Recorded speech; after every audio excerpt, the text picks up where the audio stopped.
Also a huge financial burden, which brings us now to the economy. You know, for a great many people, it's become a system that is in part broken, and in part a result of the 2008 financial collapse. So how do we climb out and get to a place of progress? Well, you know, big problems need big ideas. And here's one. Start with this: money. And throw it away. Sounds crazy, right?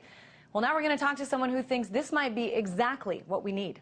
Peter Joseph is a filmmaker and also the founder of the Zeitgeist movement. Hey there, Peter. I'm, of course, simplifying here. It's not just get rid of money or currency. It's instead making this monetary-based economy, you make it a resource-based economy. Talk about what this actually means. Well, actually, you're half right. A resource-based economy explicitly does want to remove the actual mechanics of exchange and the market system itself, as radical as that may seem to most. You have to understand, first of all, that the problems we're seeing in the world is not the result of some bad policy or some legislation or some inflationary cycle, boom and bust phenomenon that we're typically taught in traditional economics. The very foundation of the economic structure is intrinsically flawed. We create money out of debt. We charge interest on it, which doesn't exist. We create the principal, but yet the principal plus the interest is always outstanding. People, it's a game of musical chairs, to put into a singular phrase. Everyone systematically suffers through this system, and it's offset. So when you hear about debt collapse, sovereign debt defaults, these are inevitabilities of the system. They're not based on just someone's rogue policy or some flagrant activity of the stock market and derivatives. Granted, those are very important attributes of it. But my point in my work with the movement is that the system is intrinsically, inherently flawed. And for us to get on a scale, on a pace, in a way to make our society sustainable and not suffer all these economic consequences, we have to get down to the life ground of what actually supports human life, what we've learned from the natural world, the systems that actually generate food.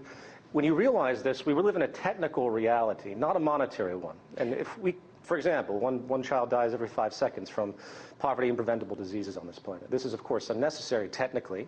We could easily feed everyone on this planet. And when you extrapolate that train of thought, when you take a technical perspective as opposed to a monetary perspective, we see we could resolve just about all of the major human woes on this planet by restructuring the entire economic phenomenon to be truly economic, meaning Peter, you were talking, though, earlier sustainability.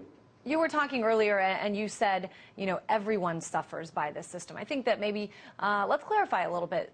A lot of people suffer, but there are some people who want to keep this system exactly how it is. Isn't that right? Yeah, I'd say the upper 1% certainly has a prime interest, has a very easy way to justify the fruits that they've claimed. We have 1% of the world's population owning 40% of the planet's wealth. If that isn't a signpost to the intrinsic flaw of this system, that it's there to perpetuate one class over another, I'm not sure what is. So yes, the upper 1% has a very vested interest, and naturally that carries on to the governments, which are essentially funded and supported by the corporate institutions. And I know you've continue this. You've written about this large gap between the rich and poor, and I know one point that you've made in your writings is that America is one of the most socially immobile countries in the world. I kind of had to stop and read that again when I saw that, but basically what you're saying, I think, is if you're born poor, chances are you'll stay poor, other than, of course, a few exceptions. Yeah. How does this change under the Zeitgeist system?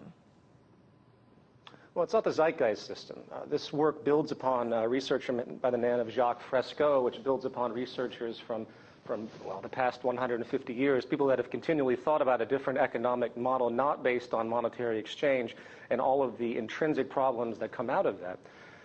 The Venus Project is something important to mention, which I suggest people look into. That is a partnership with the Zeitgeist movement.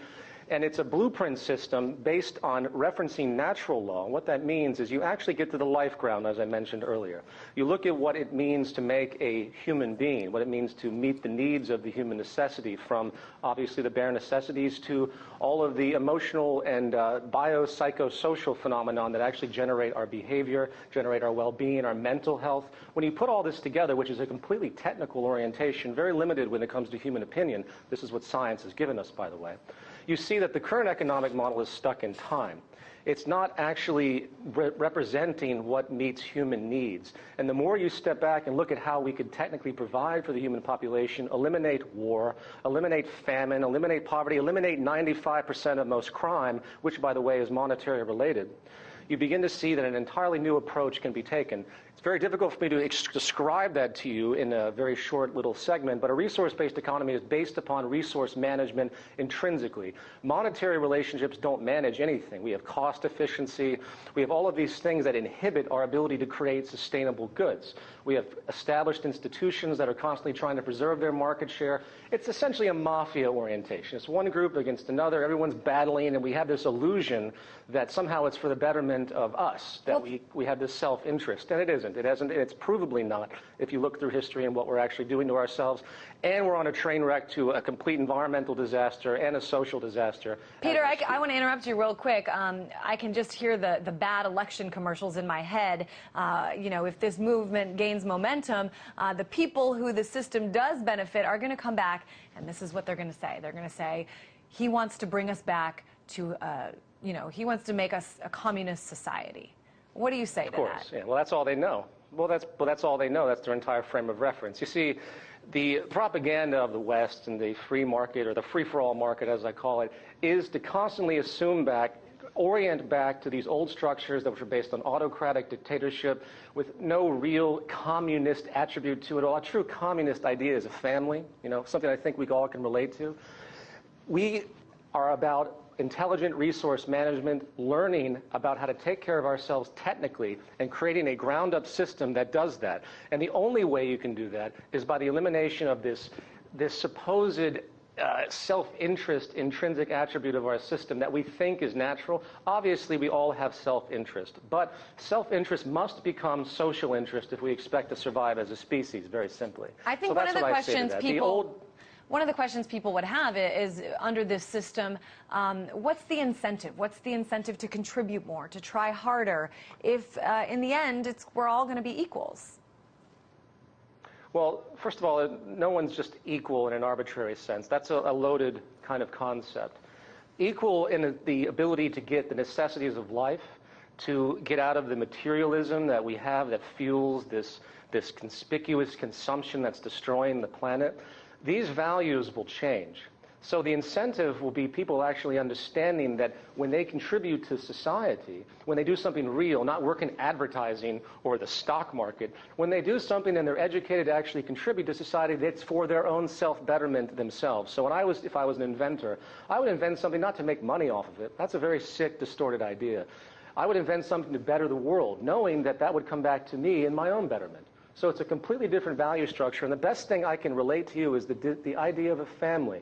The idea of what it means to live in a family and the respect that's mutual in a family where you're not tipping your mother every time she brings you something at the table. It's an entirely new value system orientation. And unfortunately, we have to undo the tremendous psychological distortion that's been created after, well, more or less centuries of this despotic system that is failing right in front of us and will lead to simply more war, more poverty. So I don't really have to defend it by the fact that all you have to do is watch what's happening right now and what's going to continue to happen if you follow the trends. And just real quick, if you do look around what's happening, especially right now, this is not, I know that your idea and your movement has followers all around the world. More than 200 countries have chapters.